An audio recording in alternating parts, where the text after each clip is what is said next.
like going away and you hear or something like that, or like Vader just like having a weird laugh, or not Vader, the Emperor having his weird laugh. Vader having a weird laugh.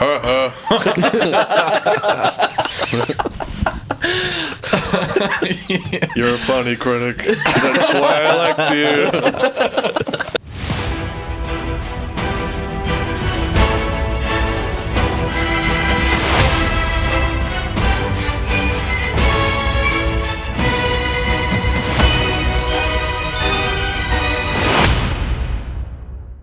Welcome to Galaxy Bound Podcast.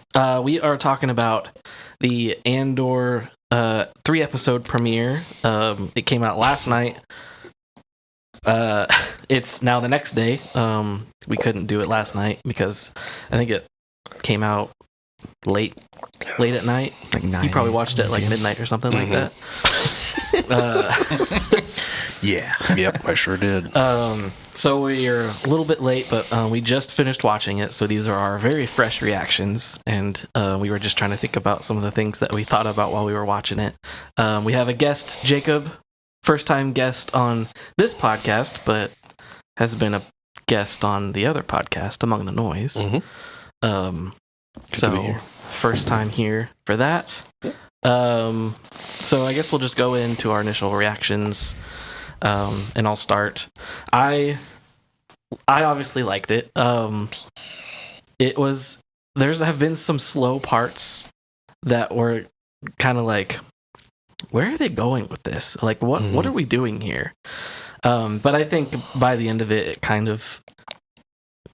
I kind of was relieved by some of it. And I felt that way about the first season too.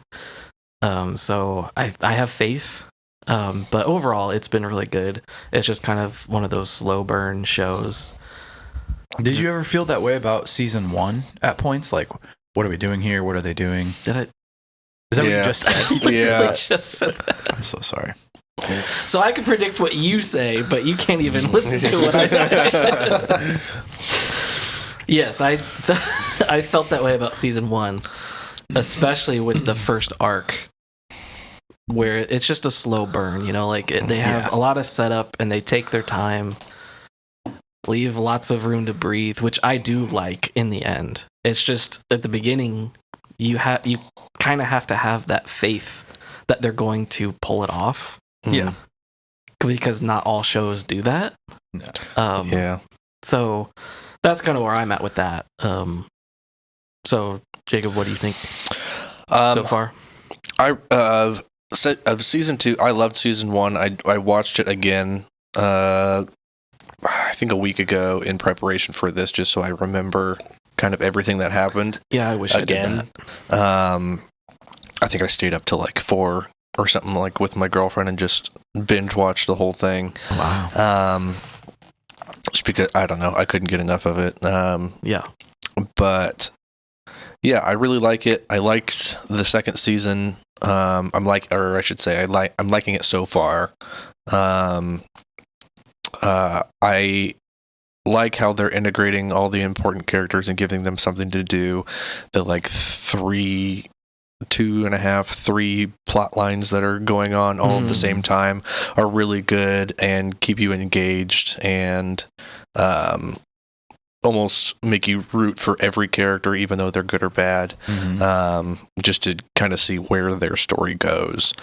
But yeah, I really like it. I feel like, going back to what you said about the different plot lines, I feel like the 3rd episode, I feel like there was just way too many of those different cuts, especially going back to the dancing scene, which I get it was trying to like build more, I guess, suspense or just tension.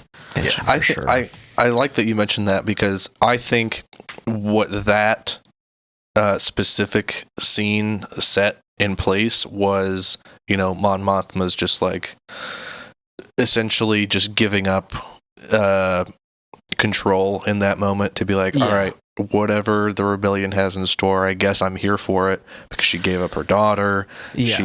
She's essentially surrendering her whole life to all this. Right. And things are about, she keeps saying she's going to have the meeting next week or whatever. And this is probably like her last night to let go. Yeah. Yeah. it was almost like a panic drunken moment of being like, I can't think about this right now. If I do, I'm going to unravel in front of everybody, and I can't do this right now because her daughter crushed her. Her husband's a dick. Luthien, the main spy guy, he's just like, you got to kill your lifelong friend, and like you can already see when, like, obviously he's about to get killed or beaten up or interrogated in some kind of way. Yeah, they're alluding to that for sure. When what's her name? Cinta, climbs into the cockpit of his Uber, I guess. Basically a taxi, I honestly wasn't expecting to see her in this season at all. I thought she was done. I thought like her story was over. I didn't think so. I knew it would come back just because what was her name? I wrote it down. Vel. She was in it still. I would have thought that, since it was 1 year later, she would be on another mission somewhere. But she's still with Mon Mothma, acting like a, like they said in the season 1, a spoiled rich girl at a party, blah, blah, blah. But it's very interesting how the events unfolded, like at the snap of a finger of Mon Mothma talking to Luthien, being like, this is what's happening. Like, I don't really know what to do. And he's like, you know what's about to happen. Like, we can't be vulnerable, or you can't be vulnerable right now. And like literally 2 scenes later, like, it's already done. Yeah. His number's been called. Yeah. So what were your initial thoughts, Spencer? I do think it's pretty slow at the beginning for the season, just like season 1, just like we said. But by the second episode, you could see all of the lines crossing, or at least being parallel with each other. I just did not like Mon Mothma's story with the wedding and everything. It just seemed so irrelevant. Obviously there's the underlying storyline of that whole plot, but like all the dirty work conversations they're having.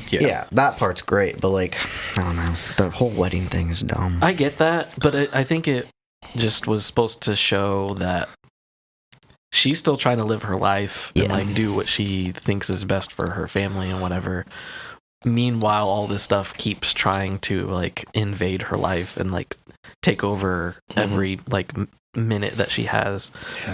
And I think it did a good job of that. It was kind of annoying to keep going back to that, but then once those little conversations would happen, like, okay, that was really good. I almost think the opposite of what you said. Like, I think that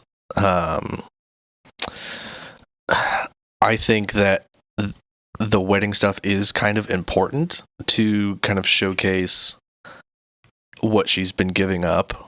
Like, she's just been giving piece by piece by piece to the rebellion, and it's almost like on display. Like, I had to give up my daughter, I have to give up my livelihood, I have to give up my family's fortune, I have to give up all my relationships to my husband, to my friends, to everybody, to this.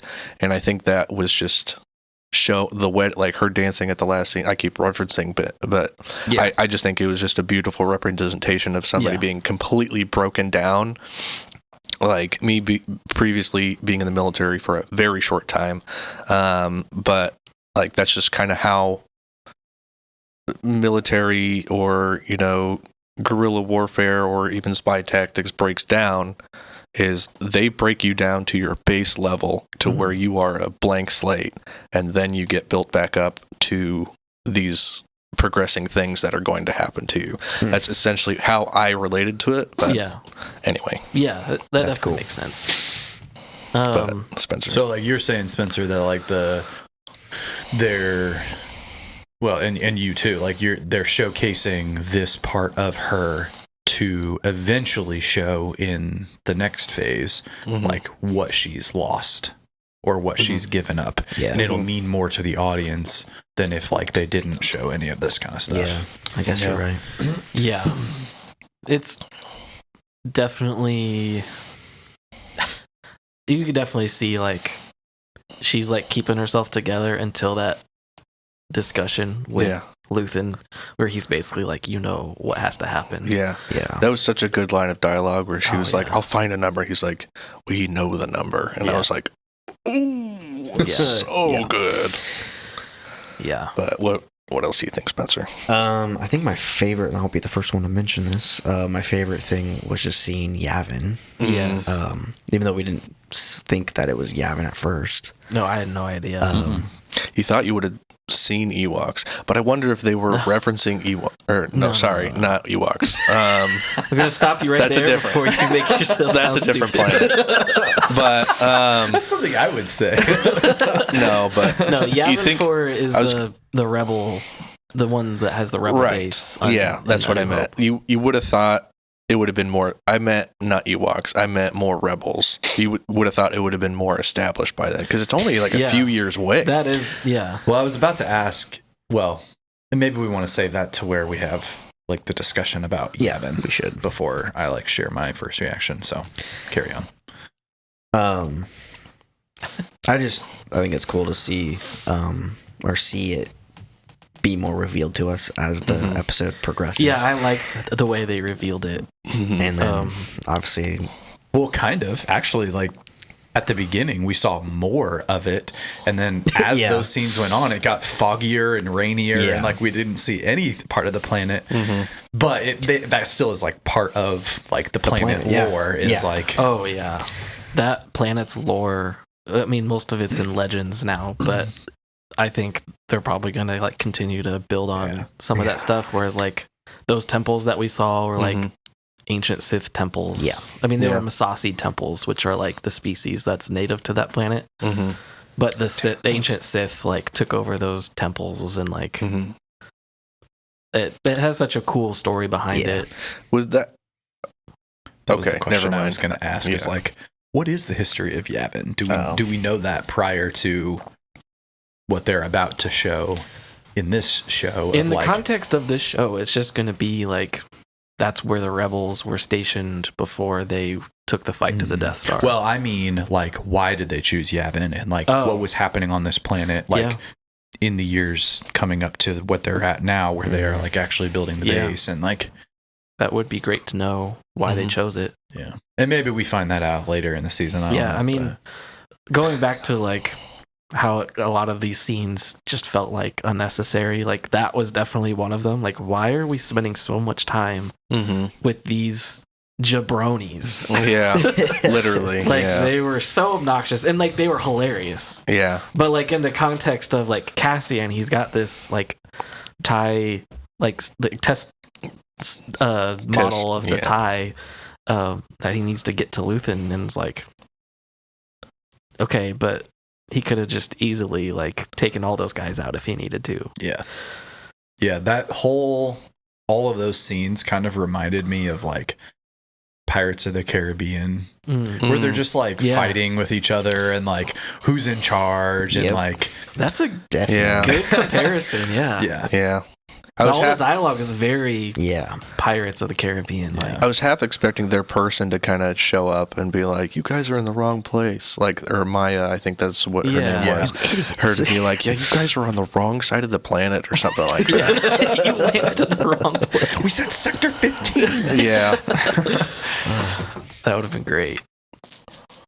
But yeah, I half thought that was the direction that it was going to go, but then Cassian escaped, so it was vastly and I different. was like, for a split second before we saw it was Yavin, I was thinking like he's gonna turn that ship around and just lay waste. I thought that too. Just completely destroy them. Right.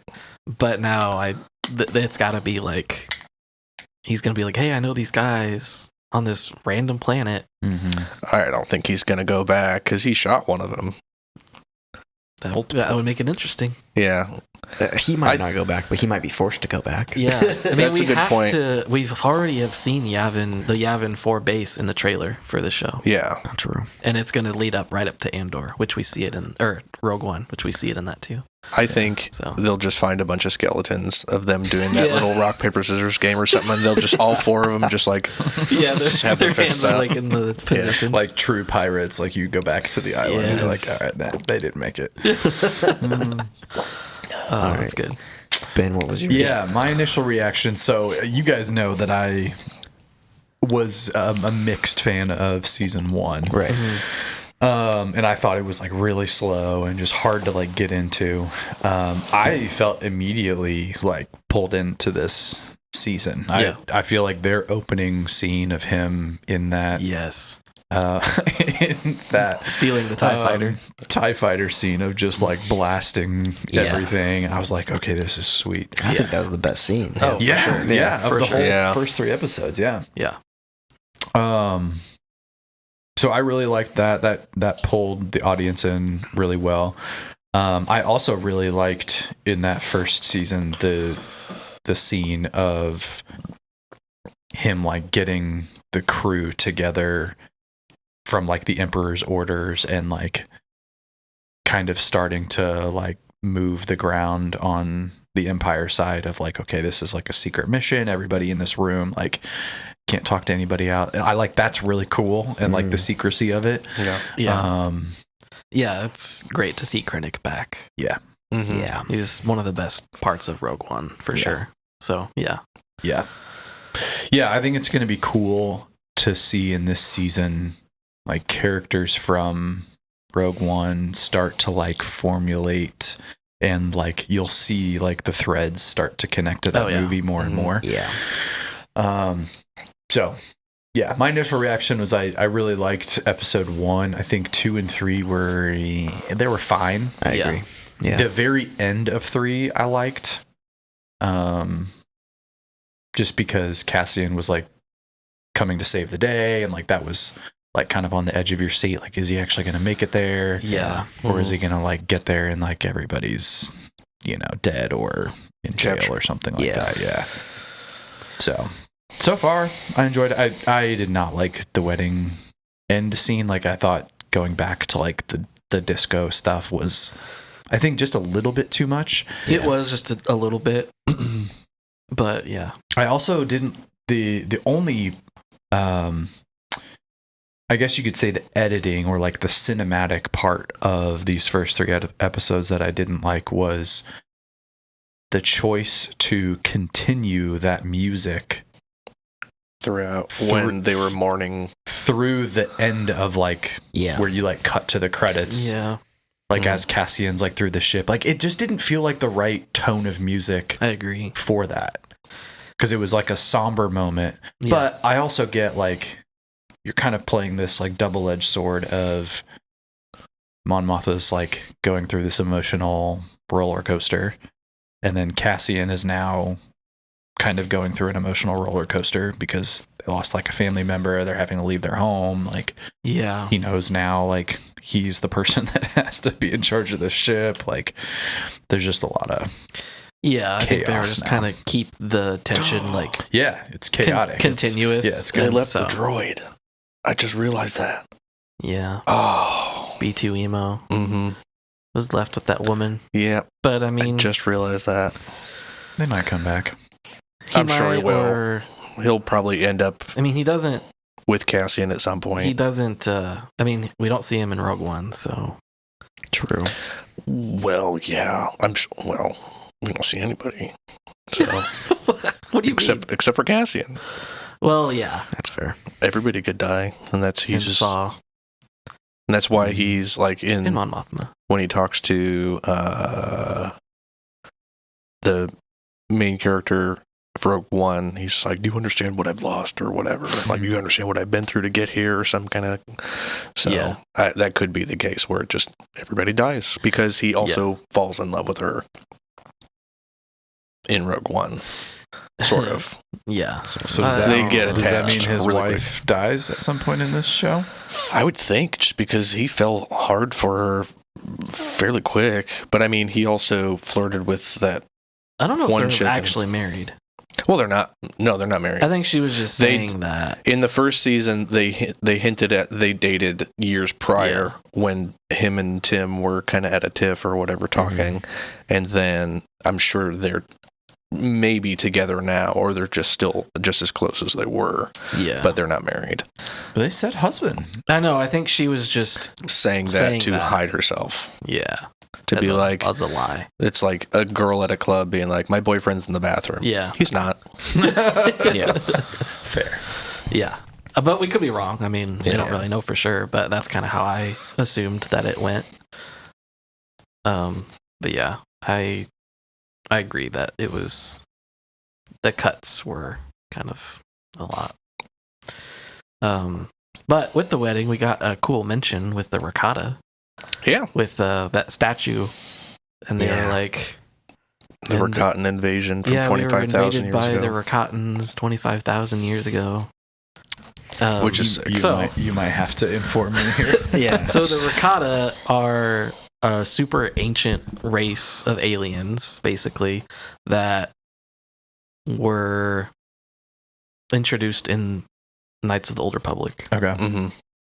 I think first in the comics, but they were like a key part of the game. So like Darth Revan and all that kind of stuff has to do with them.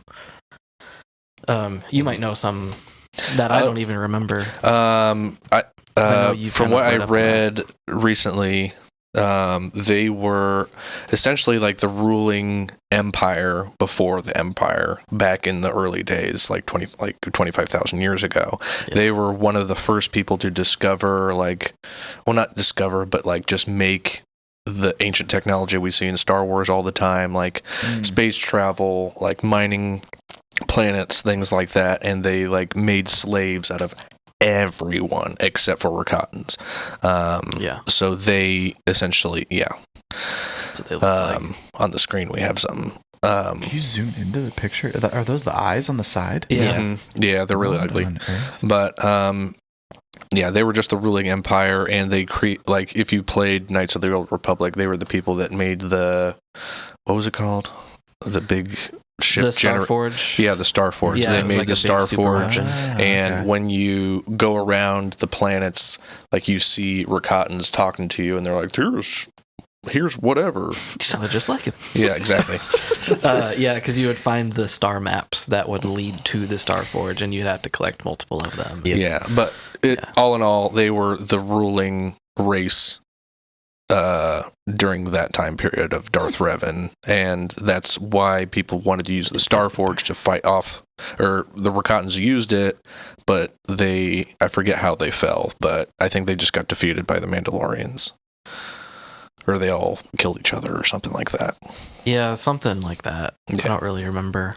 A lot of people saw and noticed Plo Koon's that helmet mask in there, and me and Brad kind of looked at each other like, is that his? I mean, I'm sure it's just supposed to be just a Kel'Dor mask, because that was a pretty common race. For sure. But it also just gives you... in season 2, when his assistant... 2. Oh, man, I wrote her name down, too. I completely forgot. When she goes to Kleya. That room to do the comms. Yeah. Plo Koon's mask was right there. I know or Plo Koon's type mask, Yeah. Oh, that's season 1. Season 1 as well. Yeah, it was. Oh, I didn't even notice. Yeah, I didn't notice either. You just saw the back of it, so nobody even knew. Yeah, but in this season, they showed like a really full frontal close-up. Full frontal nudity. But no, I thought that was interesting. I mean, it could have hinted at like, oh, he found Plo Koon's mask. This was an old Jedi's. Yeah, I mean, it definitely could be. They might mention it, or it could also be a subtle hint at, hey, he's coming back. He's still alive. He's still alive, but it doesn't have a mask, so he can't breathe. Yeah. We have him in this little jar over here. Because their lore is that they have to wear the mask in oxygen planets. I mean, hey, they can't breathe oxygen. It could be, like you said, he could just be in the back or something, just like in a back-to tank or something like that. That'd be kind of sick. That would be so just bring him back, and Mace Windu's right next to him. They're both just talking like, there was a rumor, I think, was it yesterday or this week sometime, that Probably There's every some- day. Yeah, there's some like work being done on a Mace Windu arc or some series to bring him back or There something. was a Every time he is asked about Star Wars, he's like, "Yeah, I don't know why they're not going to bring me back. I want to come back. yeah, I want that money." yeah, I'm sure he does. Every single time. So every time he does that, everyone takes to social media and be like, "Oh, he's No, it was coming something back." that was not him talking. It was like, not that it was official, but it looked Definitely like wasn't. a Star Wars page that was like talking about. I wouldn't mind but- if he came back in like an animated show or something like that. Yeah. But having Sam Jackson back, having a 70-year-old Is man not- try to play yeah. a 50-year-old guy. It's not going to work out. No. Plus, I don't want him to be alive again. I don't either. Like Like, that'd just be another Jedi who survived. It would I be love Mace Windu, but he's dead. it would be cool if he turned though, just to be like, I don't want to do this anymore. It would be a cool what if story, but I wouldn't want it to be It canon. would be a good what if story. Yeah. If just Marvel just popped it out like, hey, here's a Star Wars one. Yeah. Yeah. Okay. I found what I saw. It was while we were watching the show in between like episodes. This is kind of one of the most wildest posts. You're just gonna laugh at this. Or like roll my eyes. Actress and filmmaker Bryce Dallas Howard confirmed on a recent podcast she was on that she's had discussions with Dave Filoni about bringing back Samuel L. Jackson's Mace Windu to Star Wars. After Jackson told her he'd act in anything she would direct, Howard said she went straight to Dave Filoni and asked if Mace Windu could return, questioning if the character is truly dead in the Star Wars universe. I mean, he got Which she's cut in never half. done anything in Star Wars, has she? Yeah. Yeah. She does. She's directed an episode of like every show.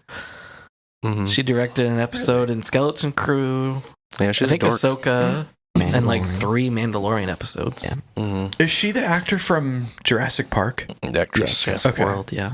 Yeah, actress. Sorry, yeah. Jurassic World. Yeah, Her, yeah. her dad is Her dad is Ron Howard. Ron Howard.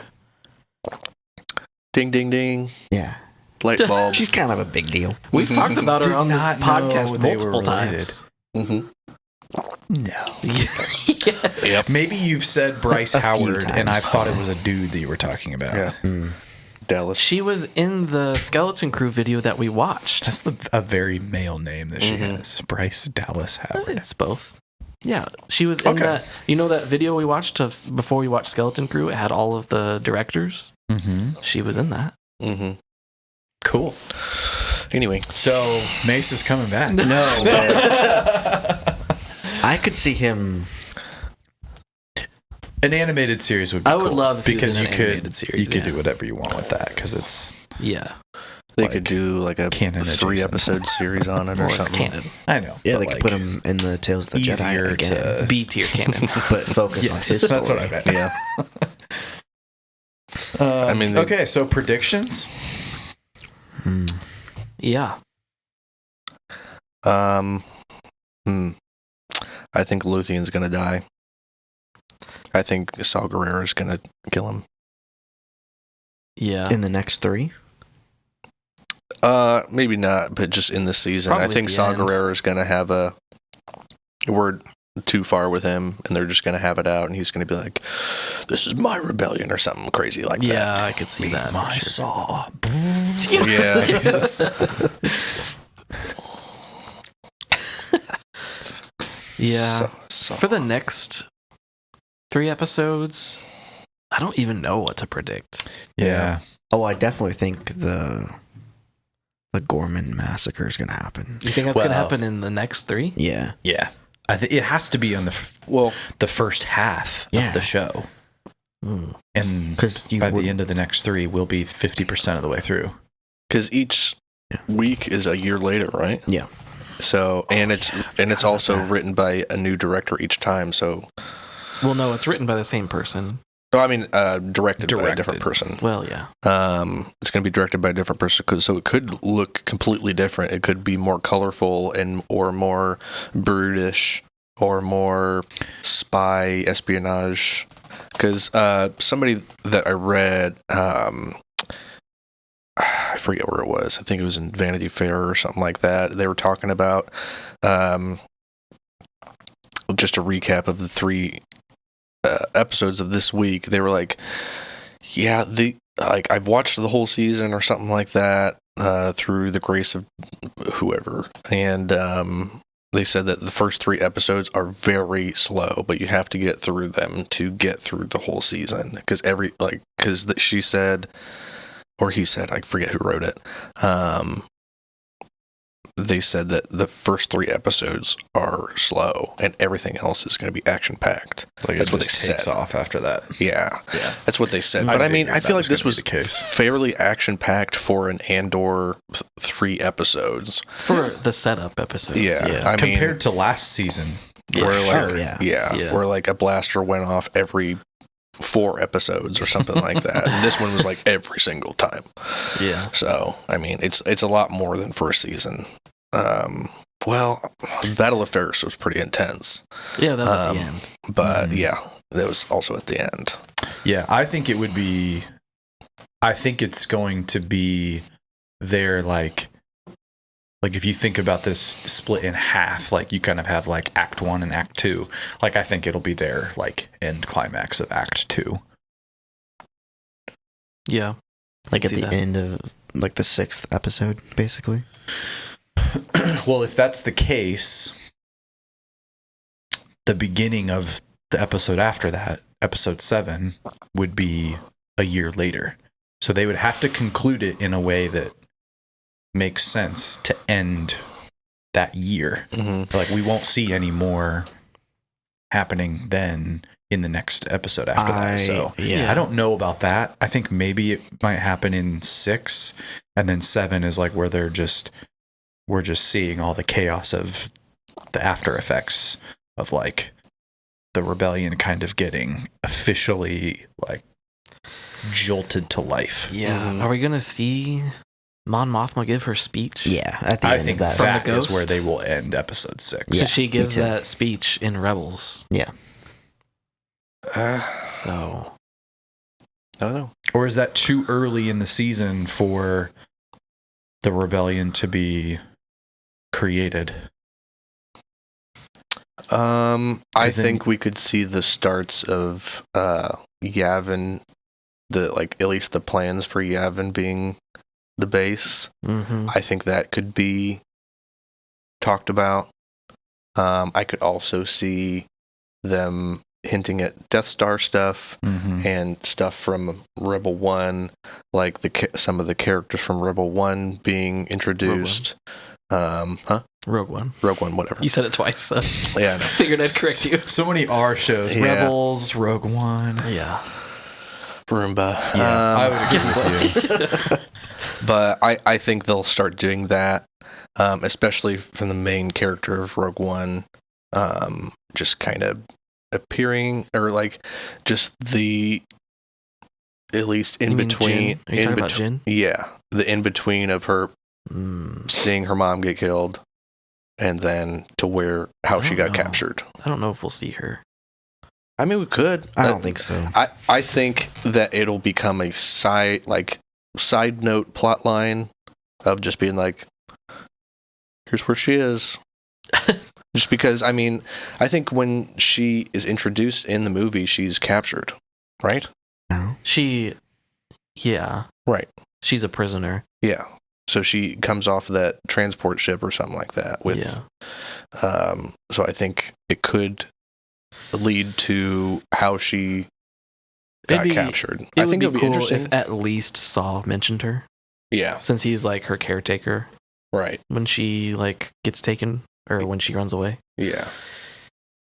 But I think that could be a case. I think, I don't know, I don't want to say, but I think we'll probably see some Jedi hintage, or, the hidden, the Smaller than a hint. yes, just like, I don't know. Like, I mean, I guess we already did get that with Plo Koon's, or a Plo Koon type mask, but also like, what was it? The hidden way or something that Obi-Wan discovered The path. Yeah, Hidden Path or the Path or whatever it is. I don't know if this is the show for that.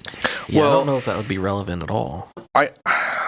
For sure, but Probably just like Easter egg type at least, stuff. well, Maybe. at least like hints Yeah, at maybe. it, like, are you part of the Path or something like that, to where like people could be rushed along yeah. or something. And just like a side note, like one of the main characters is like, oh, I found this thing called the Path that just escorts people to safety or something like that.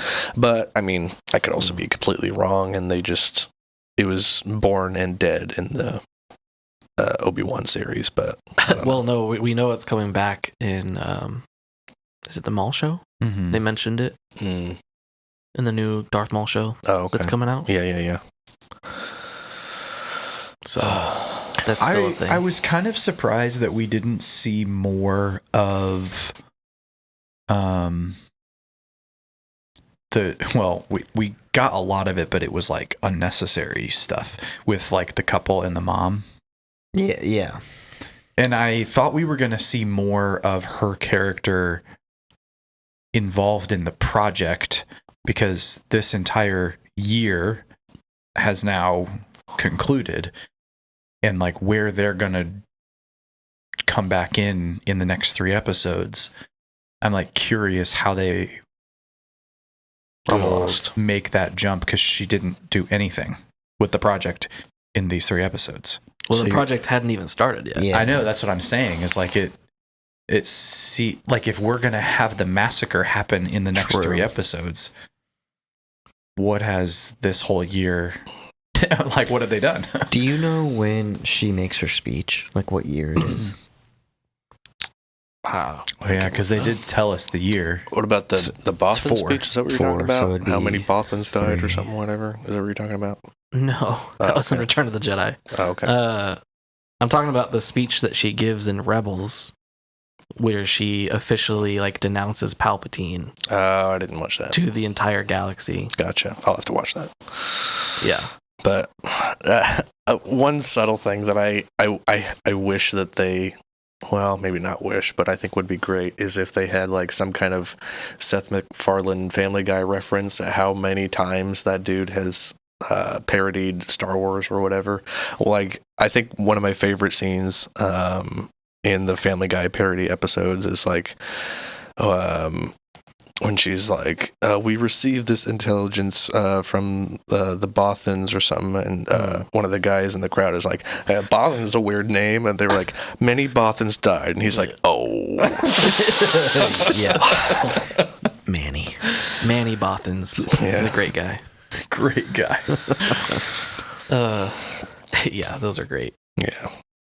Anyways, to answer your question, Spencer, this season took place in BBY 4. 4, yeah. Yeah, Mhm. these first 3. So Yeah. the next 3 are going to be 3. 3, 2, and then 1. Right. So So Is does Rebels she give her speech in the year 3? I don't think it's that soon. I mean, it could be based upon how unhinged she became in the last episode, but 2. I just said it right above there. so 2 more. In 2 BBY. That was the massacre. I know. So that means that won't happen next year. Or next 3 episodes. It'll happen In 2 weeks. 2 weeks. Allegedly. Allegedly, if they yeah. keep to Oh, script. that makes sense. Based off of what you just said, that the project hadn't even started yet. Yeah. And they still need to find Yeah. rebels So that to changes blame it my on. prediction just a little bit, because I just don't think we have enough of Yeah. the Empire's secret project group. Did they have a name for that For what? group What group? that's doing the no, I don't think they did. Ghorman? Krennic's left Stuff. hand. Krennic's left hand. What's The his weaker right? of the hands. Yeah, I was just gonna say, what's his right hand doing? He's left-handed. Yeah. What is the name of the group that Jim puts together in season 9, or maybe it's season 8, to it's like, what does he call it? He like puts flyers up and it's isn't it just the fist? the fist. Krennic's fist. Krennic's fist. Speaking of The Office, though, you didn't mention your thing. Yeah. I said this while we were doing our watch along. Is the scene where they show that video of, is it Ghorman? Ghorman. Yeah, Ghorman's. Of their like commercial stuff For like their whole like culture. Yeah, I was like, this is exactly the same type of video that they show in The Office of when they get bought by Sabre. Yeah. Like, it just sounded exactly like it. It was the same like style of movie, the narration. So you were just bought by Sabre. Maybe wondering. So you've just been bought by Sabre. You probably had a lot of questions. Working at Sabre means taking on the challenge of the road that rises to meet you. You'll find it easy to embrace the Sabre spirit. Welcome. We're very excited to go on this journey with you. So you've been shown a nonsensical video. You're probably wondering, what's going on? Well, you're not alone. And what's so funny about that commercial is like they had to make a commercial because so many companies have been bought by Sabre that they had to make an introductory. Yeah, exactly. Hey, so you got bought by us. Here's what's going to happen. You must be wondering what's going on. And that's like it kind of is like a little bit of a funny parallel comparison. It's like, so you've just been bought by the Empire. Yeah, Basically, you just got bought by Disney. Here's what's going to happen. Well, no, it was the Ghormans saying. I know. So it's more like the opposite of like. Yeah, here's so many people take advantage of us that we have to make this video so they know what to expect when they take advantage of our resources. Yeah, There's spiders. Yeah.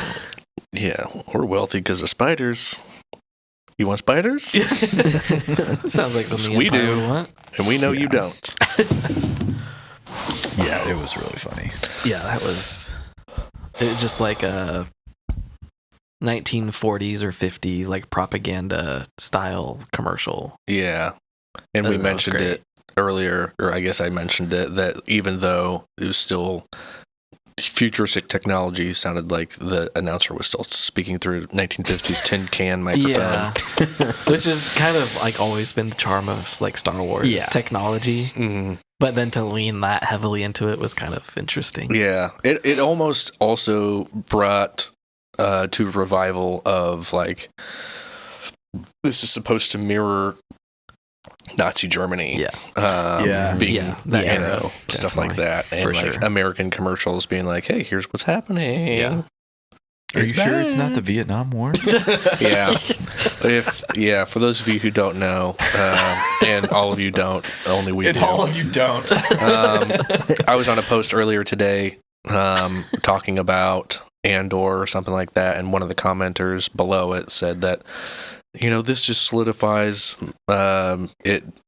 Star Wars being a direct correlation from the Vietnam War, and like it had like 10,000 replies. It was just like, what are you talking about? Like, clearly all these people are Nazis. Like, look at their pants. Like, directly. Like, Yeah. I mean, the symbolism. You know, whatever. Yeah. Anyway, Yeah. Such I a- mean, I could see a parallel to the Vietnam War where the whole propaganda thing is, where like those two like propaganda agents were like trying to explain the way they were going to spin this whole thing to the Yeah. public, and like that was very Vietnam, Yeah. where they were like trying to make But it like, you want to fight for the American way, and like yeah, but it was also kind of like, what was it? The Ministry of Propaganda run by the Nazis. I don't want to say their name because I do know it, but I don't want to say it. But it like, because they had a propaganda machine, and like they were like, this is from the Ministry of Enlightenment, and it's like, Yeah. obviously this is the propaganda machine people. yeah, Yeah. with a name like that, Yeah. yeah. History of magic. And he also what's his name, the general guy that's running, who was in Krennic? Rogue One. Yeah, Krennic.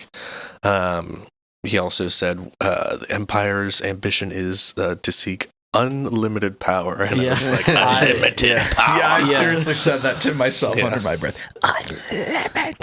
Literally, because it was also coming from Palpatine. Yes, like the right. Emperor said this. Yes. Well, I believe you. Yeah, I've heard that before. You wanted unlimited power? Yeah. That's weird. I don't think he would say that. Doesn't sound like him.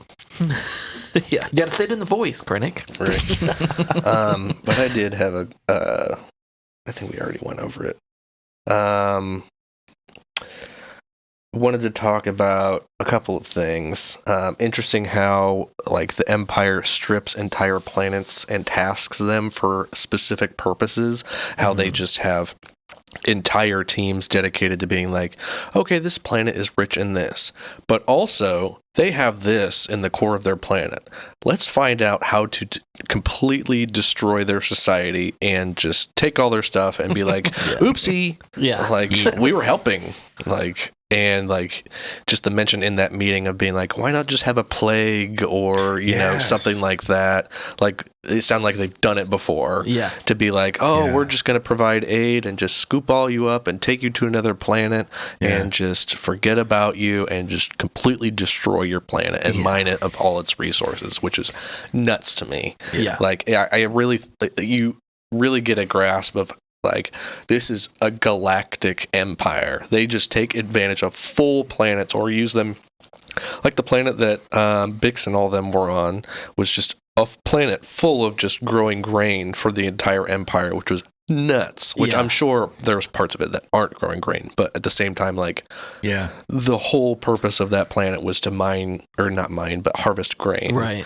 And it just goes to show how devastating the Empire truly is at just like annihilating planets and taking them over out of just fear. Yeah. But and the other resource they were trying to get from Ghorman is the like metal. Yeah, Calcite. Yeah, to a cool name for it. To help with building the Death Star. It was. He said something like it's on the lenses. Yeah, he said it was to like coat the. Really? He said it was to coat the lens of the reactor laser. Yeah, That's cool. Yeah, as someone who is a project manager at the company that I work for, and we sit in meetings all the time talking about like, all right, this project that we've coming up, like, how do we do this, or how do we involve like, you know, this organization or this team, like, oh, they're really good at this, let's have them do this. But we like all have these different perspectives of like, no, that's not going to work. We tried that this time. Like, we need to do something different this year. You know, this organization always does this. We're going to have to like do something different. It like, for them to sit in that meeting and have just like stone cold faces of like, well, this planet, you know, they're not going to go lightly. And all of them at the table are like, well, that's fine. Like, we can have a backup plan to just completely wipe them out if we need to. But like, let's try and see if we can like just convince them or like buddy them or do like a plague or something. Like, what are some other options? But then they're like, but if it doesn't work, like, we have the option to just wipe out the planet. It was so casual. It was just such a by the numbers meeting of being like, well, this planet has something we need, and we need to figure out how to either wipe out the population or get them on our side, and then just bringing in a rookie, which, you know, most meetings have, of just like some hot shot coming in and being like, talking with the main guy and being like, well, what's your assessment? And she's like, well, propaganda will only get you so far. You need a rebel group that's going to screw everything up. And it's like, whoa. Just how truly terrifyingly good at her job she really is. And then later in that episode, not wanting to do it. Because I think she was just so like hell-bent on finding Axis, and her boss was just like, you haven't found him in 2 years. Like, he doesn't exist, blah, blah, blah. People will think this is a demotion, but truly, I'm putting you in the hands of the Emperor kind of thing. To be proven something great. He's like, I'm giving this to you so that you can do something great and get the fuck off my back about Axis. And to be clear, Axis is Luthen. So, Which she'll just be indirectly... Which is a funny name for the them being a representation of the Nazis and her calling him Axis. Yeah. At the bottom of the screen for this episode, you just need to have like a Nazi counter of how many times we've said the word Nazi. Well, it's going to come up. It's definitely gonna come going up, to get taken down unfortunately. from YouTube at that point. Yeah. Nazi, Nazi, Nazi, Nazi. I think there's like a certain amount of time that you have to wait before you can like say stuff like that before they like will take it down. Like within the sound of the episode. Yeah. Yeah. I think it's like 15 minutes. At the beginning of the beginning of this episode, you could just say for learning purposes only or something like that. Or for educational purposes only. Just have a super long disclaimer at the bottom. Yeah. Or just bleep it out every time we say it. Yeah. Yeah, that would Hey, be that wouldn't be funnier. the first time something I said gets bleeped out. That's true. Not because I said anything bad, but it's just not appropriate to say on a podcast. Yeah. Overall, I think this is a good setup series. For sure. Of three episodes, I think they've done a good job of laying the groundwork, and I'm excited to see where they go I next think week. it only gets better. Yeah. Has to. I did have a couple more things that we My can bad. bounce off of quickly if we... Yeah. I don't know how we're really doing on time, but I guess it doesn't necessarily matter. 10:20. Okay, so far. But I don't have to go to bed till 1:30. That's at least what my Apple Watch says, which I'm not wearing. The relationship between Kleya or Keela or however you say her name and Kleya, Vel, like from the beginning, I never understood their dynamic of why they dislike each other so much. But we talked about it downstairs earlier when we were watching, like, could it be that they were just pining for the same spot and Kleya just got it first because they both want to be closer to Luthien and make more of an impact? Or is it that they, like you said earlier, were in a relationship maybe? Yeah. Or like, I don't know, maybe they grew up in the same, well, maybe not, just because they didn't know each other, because Kleya was like, oh, this is where you come from.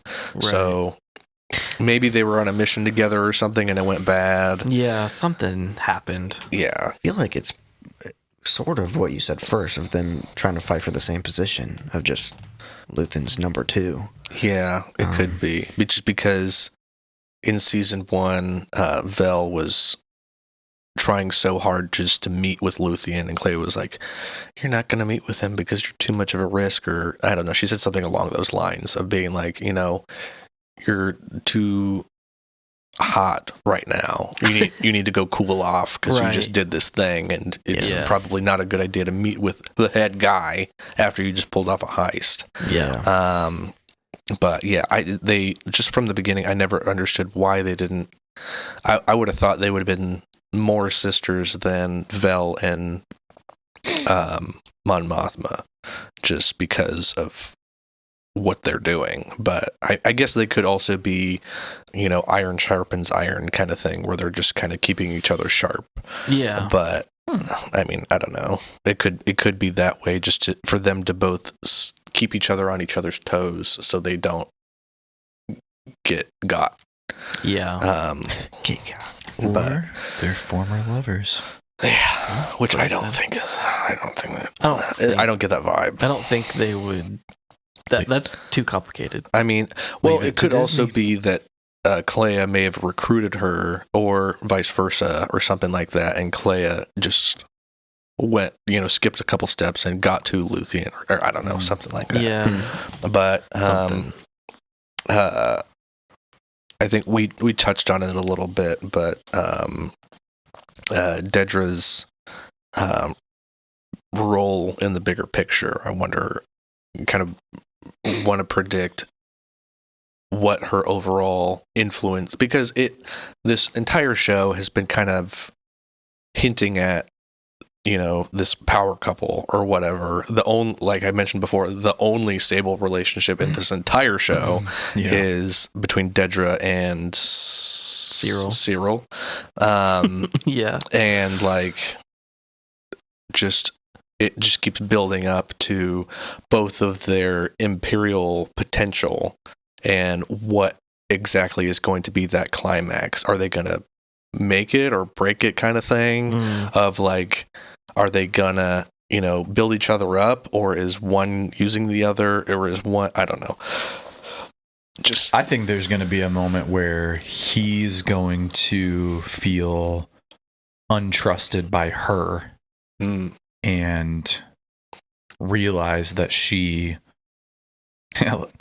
like wears the pants in the relationship and is more successful, is doing like the secret mission behind his back, and he thought she was somebody else that she was saying she was. So I think he's going to have that moment of like betrayal. Can't trust you. Yeah. I can also see like her using him for his job, because he's in like a data analysis type of job. Yeah. Essentially, like a numbers. Yeah, kind and I of feel gig. like she could use him for that, and then he's like, "What the heck?" Yeah, I feel like she would have that resource anyways. And she's. It almost feels like she's planted the flag, like, this is my man, don't mess with him kind of vibe, just because he literally saved her from dying. Well, I guess we'll never know, but I guess my prediction is like they'll get to a point to where their love of the Empire and law and order is going to come at a crossroads where they both either have to dissolve their relationship for the good of the Empire, or maybe because she grew up, she said, in like an Imperial Kinderblock or something like that, where essentially Hitler Youth. And and like she also hinted at my parents were criminals or something and they died.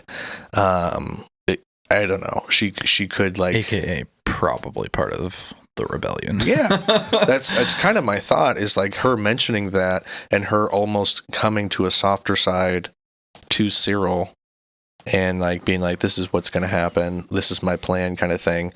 And maybe her hinting at not wanting to do this and trying to find Axis is a subtle play of she's actually part of the rebellion, and this is like her duty to get as close to the Emperor as possible or something like that. And maybe she doesn't feel like this is the way, and like that's the betrayal. Like she's actually part of the rebellion. And Cyril's like, oh, but law and order or whatever his deal is. Do you think she's a double agent? I think she could. I think that could be there an has angle. to be somebody in the season that will be. I think that could be an angle. Or, like I said, just the crux of their, or not the crux, but the climax of their careers in the Empire will come to a head of being like they have to make a choice of like their relationship or the Empire. And I think that'll be the dissolution of the relationship. I can see that.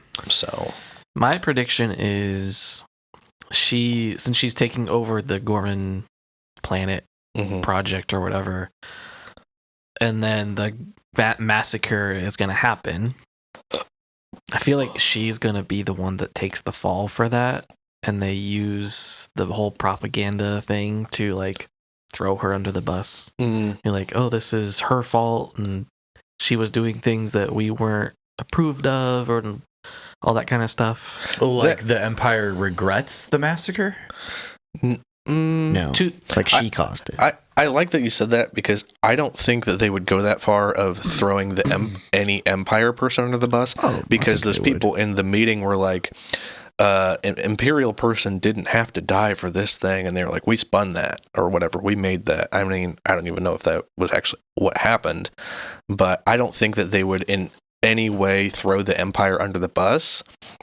I think they would probably say something like she was a rebel spy and she caused all this. Something kind of like, she could throw her on, they could throw her under the bus, something like and that. be like, oh, she was actually a rebel spy and she killed everybody under her orders from Axis. They could, propagandize that as well, or something like that. I think I'm asking is like, what would they throw her under the bus for?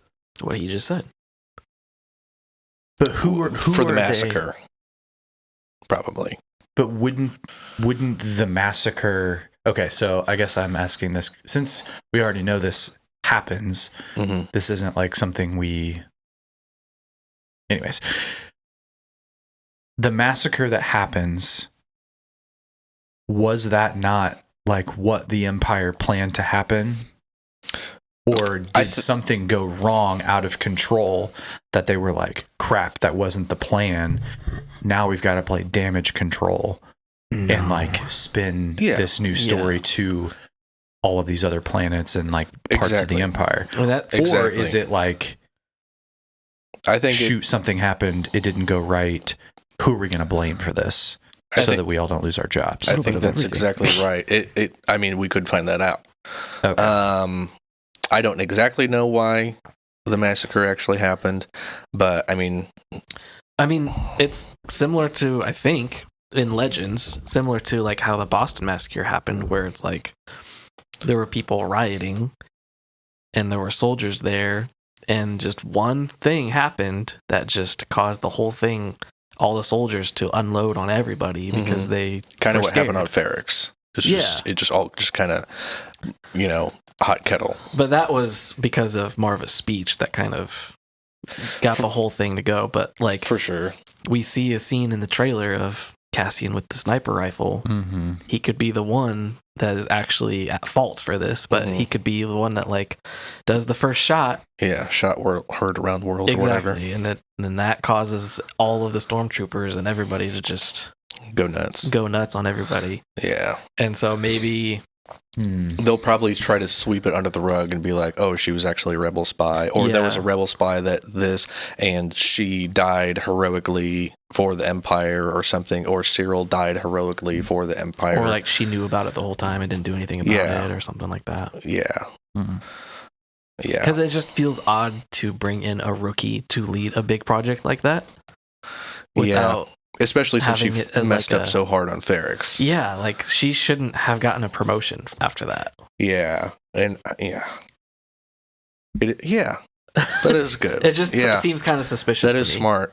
That is smart to bring in a shithead rookie to get swept under the rug for whatever might go bad. If it's just in case things do go bad, then they could be like, oh, well, she didn't know what she was doing. Yeah. How do you know that she's been given the lead role of this? Because the job was, she talked to her boss. He was like, oh, were you offered the job? And she was like, I was offered the job to like take control of the whole thing. When Krennic was talking to her, he offered her there, and then she confirmed it when she talking to the other old guy. I don't think she's think leading it. I think the whole table is she's part of the ISB, so I think that's what has been hinted, that she is the representation of ISB there. So when you are head of intelligence, you're essentially head of.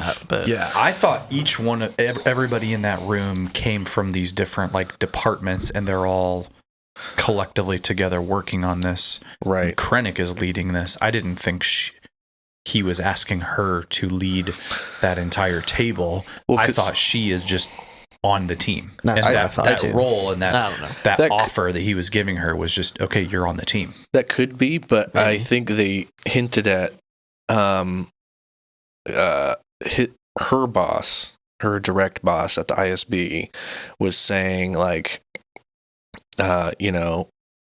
this position is yours, or this planet is, yours for the taking. And I'm sure she might have to climb a couple of ladders or whatever, but the way he worded it made it sound like it was a big deal. Yeah. But I don't think he ever said it was like directed to her specifically. Well, I mean, if you think about I'm just saying it sounded very much like it. She was, but maybe he didn't actually say she was also, the ranking member at Ferrix for the whole planet, and she was there. And I'm sure the ISB has some influence, like in any wartime thing, is, intelligence is number one, CIA, blah, blah, blah, blah. So that person, boots on the ground, if they're there, may not be the ranking member there, but, they're the person in charge, which happens in any military, is like the person who's talking to the bad guys, or the opposing side, I should say, is the person essentially, with the most intelligence, and knowledge is key, I feel like. But anyway, that's in too much semantics, blah, blah, blah. But I didn't get, that wasn't my interpretation of it, but I can see how you would interpret it that way. It wasn't I just didn't interpret super it that clear. way. Yeah. So I guess we'll find out. Yeah. My prediction is that she's a double agent, I think. Yeah. Or I think that would be she sick. doesn't know that she's a double agent yet, but we get to a point where she is asked to be. It could come to a head where, like, because Luthien knows he's called Axis or whatever. Mm-hmm. So it could come to a head where, like, he introduces himself to her and, like, maybe starts a dialogue of some way, and then, like, either she catches on or he's just like, I'm the one you've been looking for, kind of thing. And, like, it just evolves from there, maybe. And he, Luthien could be boots on the ground at that place for whatever reason, maybe having that dialogue, and they all just kill each other in that massacre. Yeah. And I mean, eventually to get to Rogue One, the very beginning of the the very beginning of the movie, they talk about the scientist that's been working on these designs. I forget his name. Like Jin's dad? Yeah. Galen Arso? Yeah. I mean, like, he was a double agent. Yeah. And so... under Saw, though, right? I don't remember. Because he was friends with Saw. Yeah. So that might not even be the case. Like, it could just also be maybe everyone flips sides and goes to Saw because Luthien loses his mind, or, like, maybe he crosses the line in some kind of way, and Mon Mothma just, like, flips the script and just totally outs him or something like that, and hands him over to the Empire because he killed her friend or something like that because he was going through a hard time, even though, which is something I also want to discuss, but we can talk about it for like 1 minute. But Tay's complete mindfuck of the whole thing, because in season 1 you think, oh yeah, he gets what she's putting down, like, this is for the rebellion, obviously. Yeah. But then the script is flipped when he's like, oh yeah, I want some money, I have some rebellion problems, and she's like, you can see on her face, like, oh shit, I thought you knew what I was talking about. And he was like, oh, I thought I made it obvious. And she was like, I wish you made this more clear.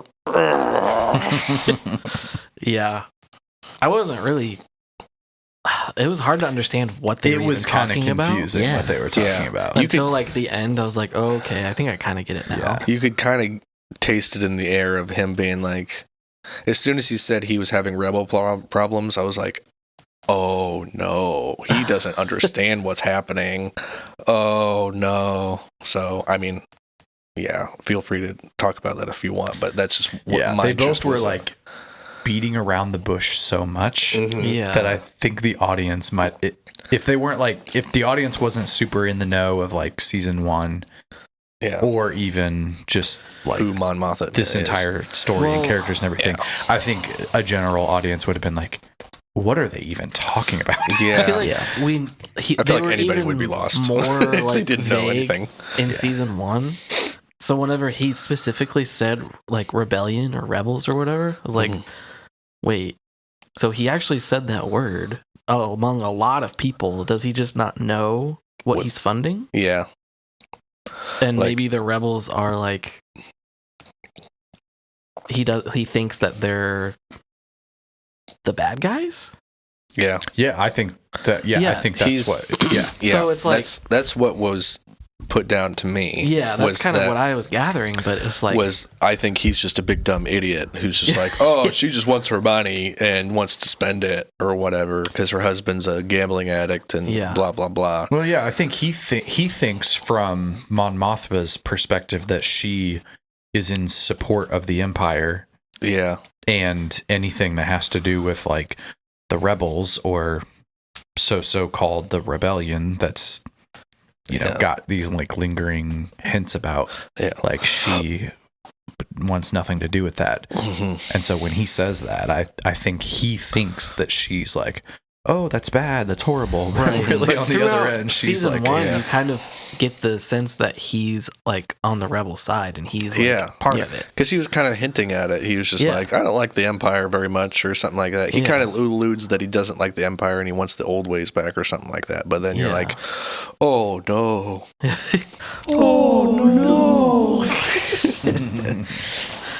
Yeah. So that was a little hard to follow until like the end, basically. Yeah. When then they're like, oh, we're gonna have to kill him, basically. Yeah. Oh, okay. Yeah. I get it now. That was pretty good. Yeah, I think at some point in this season,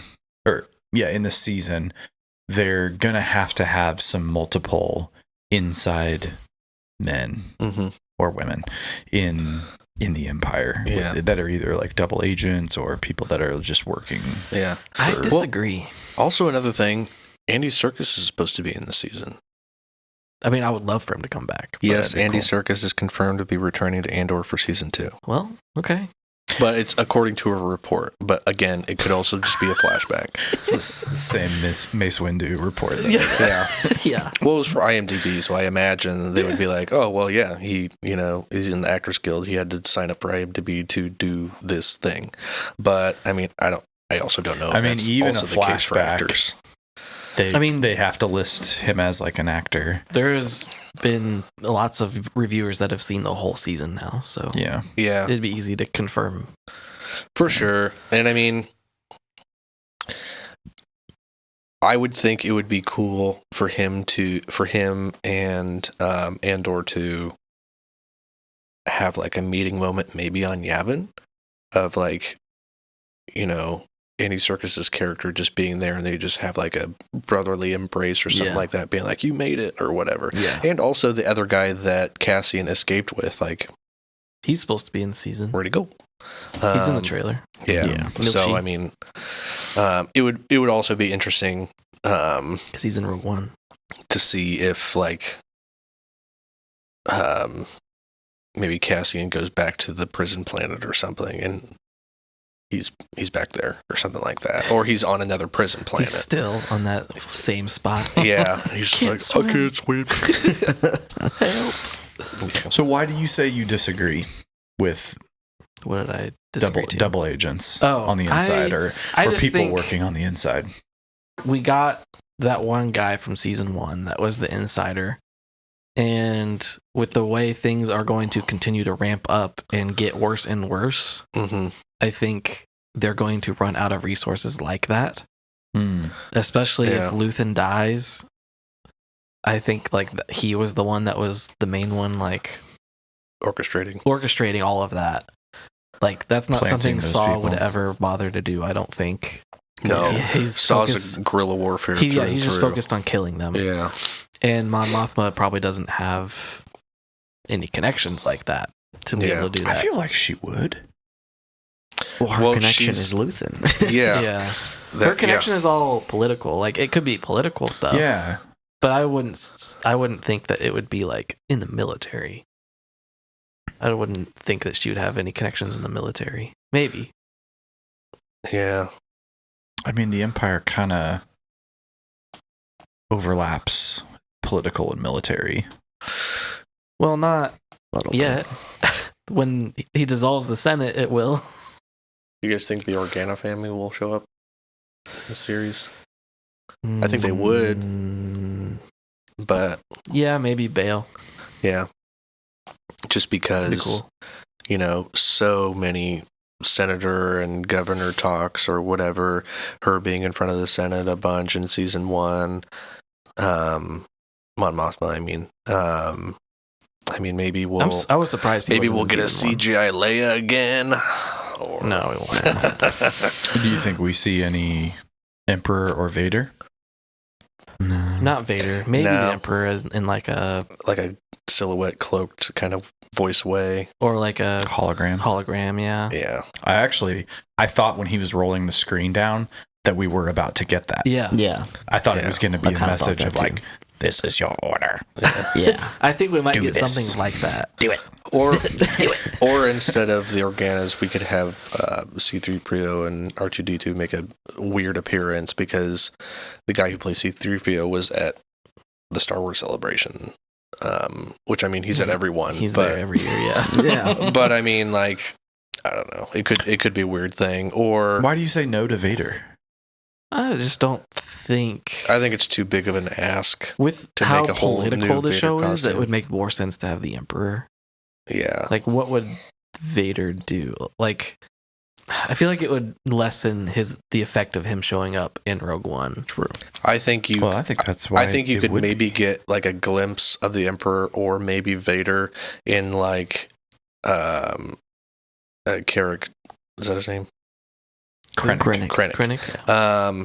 Krennic like having a conversation in a corner, and then like a space door just shuts or something, and you see like a silhouette of like a cape like going away, and you hear or something like that, or like Vader just like having a weird laugh, or not Vader, the Emperor having his weird laugh. Vader having a weird laugh.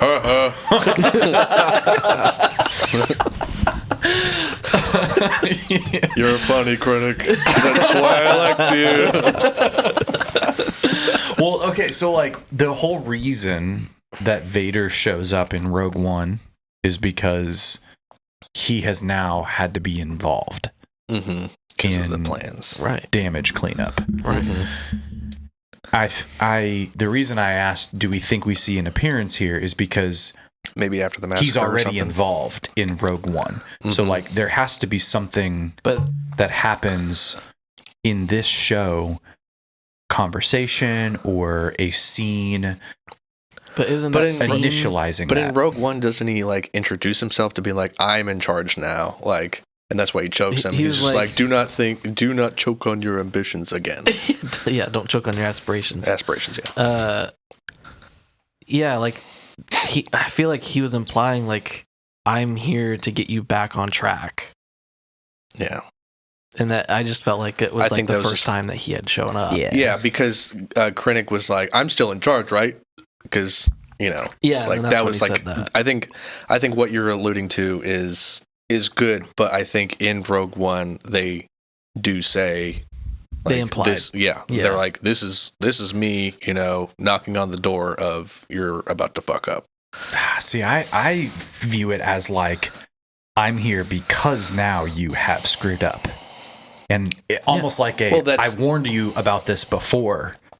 Now I'm here. Well, I think that's why he was in talks with. I think the Emperor's going to talk to him, and then Vader's going to Be the enforcer. be the enforcer of, you know, I'm here on behalf of the Emperor. If you screw up, I'm going to kill you, kind of deal. Yeah. Because I think the Emperor kind of talks to him, is going to talk to him. I like where your head's at, but I think the Emperor is going to talk to him and be like, you fucked up with this massacre, dude. Like, what are we going to do? And then he gets put on the Death Star project, which I'm sure he's on already. Well, yeah, he actually, is, that, yeah. yes, that's, sorry, my mistake.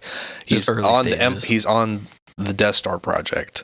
And the Emperor's like, ooh, you fucked up on that. I'm going to send my enforcer on you. And that's where I think they first have that conversation. Because it's implied that Vader's going to take over, and Krennic is like, he literally is like, I'm still in charge, right? So, Yeah. I I said mean, that it could before, happen. Yeah. yeah, it could But happen. just the way, like, it would just feel more unnecessary fan service to do it with Vader rather than the Emperor, just because Yeah. I feel like the Emperor would just fit more in this space because of it being, like, more political. Mm-hmm. Yeah. I don't know. Yeah, I could definitely see both, but I don't disagree with you. Or just a hint of a conversation of, like, you know, like you said, a hologram appearing and then disappearing when somebody walks in the room and it's like, I just spoke with the Emperor. We're all fucked. The voice crack and everything. Hey, guys. We need to have a talk. Everything's fine.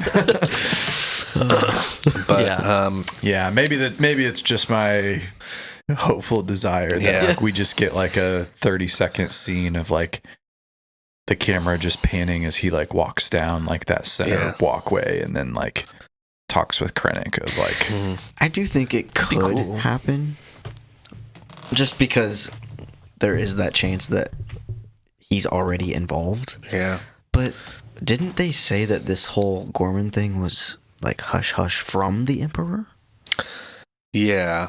They said nothing left that room. Nothing leaves this room is essentially what they said. They said your droids are your what was it? Your ship logs are going to be scrubbed. Your droids are going to be rebooted. Things like that. your bosses don't even know. Yeah. Yeah. If the people in this room aren't here, or if the people that are in charge of you aren't here, they're not in the know.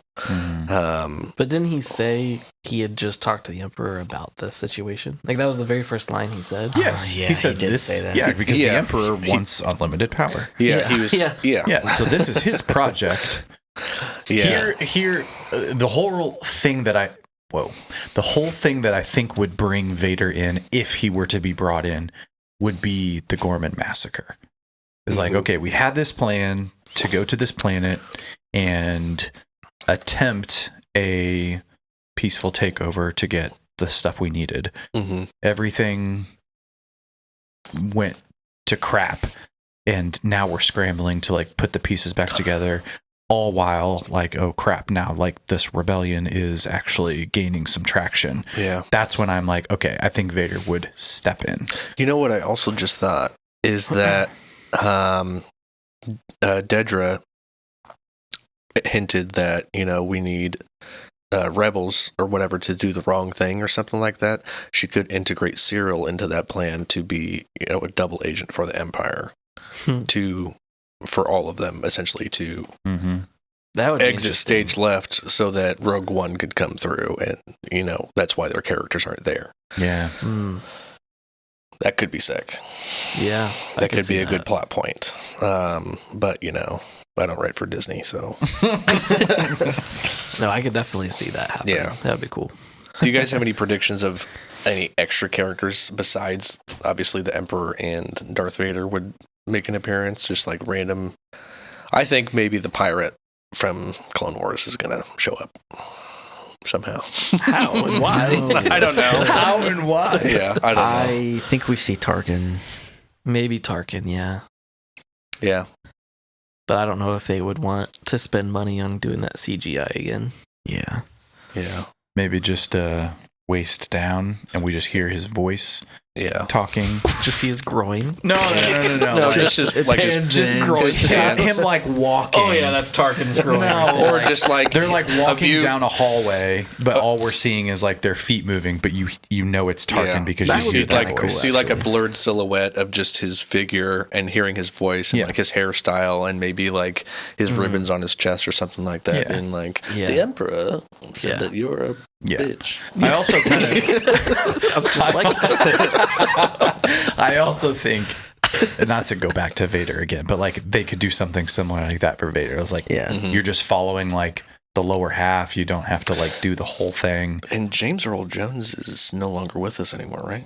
Yeah, it would all so have to that be, would be like AI voiced. Well, for sure, and I'm sure it's Well, been voiced over so much that they could duplicate it in every single way. There's so many good impressionists out there. I feel Yeah, like they yeah. could do. Well, yeah, I mean the something. technology to like make it sound good is fine. Yeah, I just don't like. I don't think like what you said, Brett. I don't think they're going to do that much fan service just because it was essentially a rush job. Just be like, we're wrapping this up. So It wasn't a rush job. They've been working on it for 3 years. But well, right, but at the same time, writer like, himself just isn't. He Yeah. doesn't do that.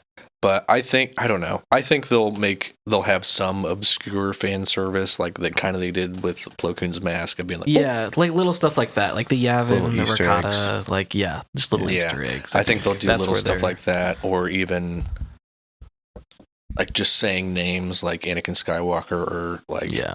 Obi-Wan or whatever, or just whoever. Yeah. And I think that'll be pretty sick. I Yeah. do think that at some point in this season, to bring another character that I think will make an appearance. We kind of talked a little bit about this.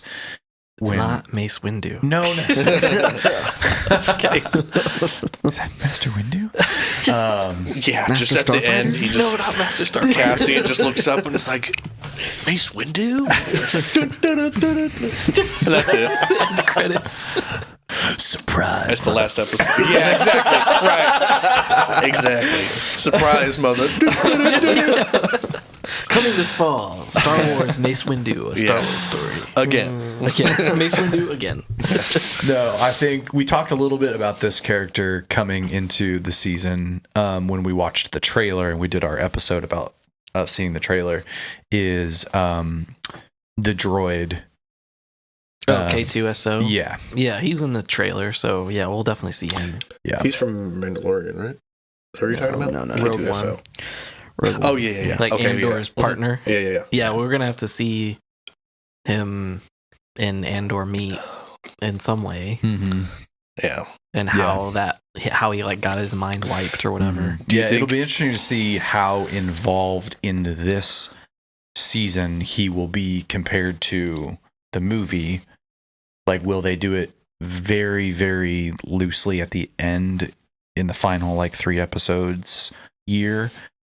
Or will it be earlier on and he actually, like, plays a role as, like, a kind of a main character I with hope- Cassian? I hope he's like in the next 3. I can Yeah. see it happening. Yeah, Yeah, that'd be kind of cool. he's such a good character. Mm-hmm. I'm trying to think of who they would just drop in. I genuinely think they would have like a Leia stand in some kind of way, maybe in a brief conversation during like a Senate meeting or something like that. Leia would just come to Mon Mothma and be like, you're not alone, or some weird, rebellion kind of dialogue or something like that. Or I think the stand-in for her would just be Bail. yeah, or her foster dad. Bail. Yes. Yes, that one. Yes. That name. Because he's in Rogue One. Yeah. Yeah. It could for a brief moment. Yeah. And yeah, I think at least someone from their family would say something to her to maybe encourage her to get pushed over the edge, rather than Luthien being like, you gotta be, an asshole to be in this business kind of talk over and over again. Like, don't get me wrong, I love Luthien's character, but the plot of being like, I have to use the weapons of my enemy to defeat my enemy, blah, blah, blah, kind of thing. That kind of thing just fucking just depresses the shit out of me, because the whole thing about it is, leading up to Rebel 1 to a movie called A New Hope. Like, it's supposed to be a hopeful rebellion, rather than fuck, this sucks. Like, everything is so hard, and like, oh, the Jedi showed up, everything's better now. Like, I mean, I appreciate that storyline, but a Chosen One storyline is overplayed. We get it. Like, you're the Chosen One, blah, blah, blah. But I feel like having the supporting characters, and it would also solidify, like, how much of a big player Leia would be if she showed up in this series, I think, just to kind of lend a helping hand to Mon Mothma, to give her a hopeful hand, rather than like, these are the drastic measures that we have to do in order to do this kind of hand that she's been dealt with. I think you'd have to do a hologram. Well, they could also have a teenager do it, because she was, 19 when she played Leia or whatever? In A New Hope? Mm-hmm. She was very young. I don't know. I don't know. Because I don't know about 19, but yeah. I mean, her I- character was 19, but Oh, well, I think she was 19, because they alluded to the fact that, I'm not going to talk about that, That's but anyway, they talked about her being like very young for being, on set and being such a pivotal role in the entire series or something like that. But anyways, do you guys have any? What is her job or role when like A New Hope is happening and like she's getting the plans from R2D2, or not giving the plans to R2D2? What is she a senator? no, she's the daughter of a senator. Daughter of a senator. Okay. Yeah. Okay. So it Daughter of Bail it could Organa. come to a head as to why, what behind the scenes. I mean, that could also be another whole series of all the stuff that she did behind the scenes as a rebel for her foster father, Yeah. to help lead the rebellion. Because in the movies, in the shows and stuff, she's very hopeful about most of it. I mean, until she comes across like Luke and Han, she just thinks are dumb assholes that are just being like, "Oh, you're a little short to be a stormtrooper," blah blah blah. And she was very fierce about it, like staring down Darth Vader, like being like, "I'll never tell you anything," kind of stuff. But yeah, that could be its own show. But For sure. I don't know who else. Even characters from Rogue One might make an appearance. I don't know if you guys would think of anybody, but I think also the characters in Rogue One played such a small role that they just only played their roles in. Yeah, like they weren't involved until that movie. Yeah. Yeah. So they probably wouldn't have anything to do with it. I think the only one we might see is Galen, Galen, yeah. Mm-hmm. but no Was one he in the else. trailer at all? No. I didn't watch all of the trailers. They released so many Yeah. in the last couple weeks. Yeah. Just like, Who was I the don't want to see character anything else. I in just want to see this? it. In these episodes, I can't remember if it was 2 or 3. Where he bumps into the guy that's like he's from Naboo. Is that a character that's important at all? I don't know. No, I I don't think remember him. I think they just wanted to say Naboo. Okay. Well, quite he showed honestly. up twice. He's from Yeah. season 1. He's Is he? just the Yeah. assistant to Mon Mothma. He's one of the Oh. assistant. He was just bragging about how Mon Mothma stepped in once his parents died. I think he said his parents died or something like that. And he was like, "Yeah, we just bounced around," and it kind of alludes to the fact that he might be a rebel supporter just because he's so close with Mon Mothma, and he was essentially a refugee. His parents are of mixed descent or whatever, and he's from the planet they're about to invade. That's why Luthien was like, "Oh." Yeah. Yeah, I think he just schedules her like stuff Yeah. because I could see him being a double agent. For the Empire? Yeah. Oh. He Yeah, looked he could be the skeevy. informant that she was talking about. Yeah, he looks pretty Oh. skeevy, for sure. Yeah, he could Yeah. be.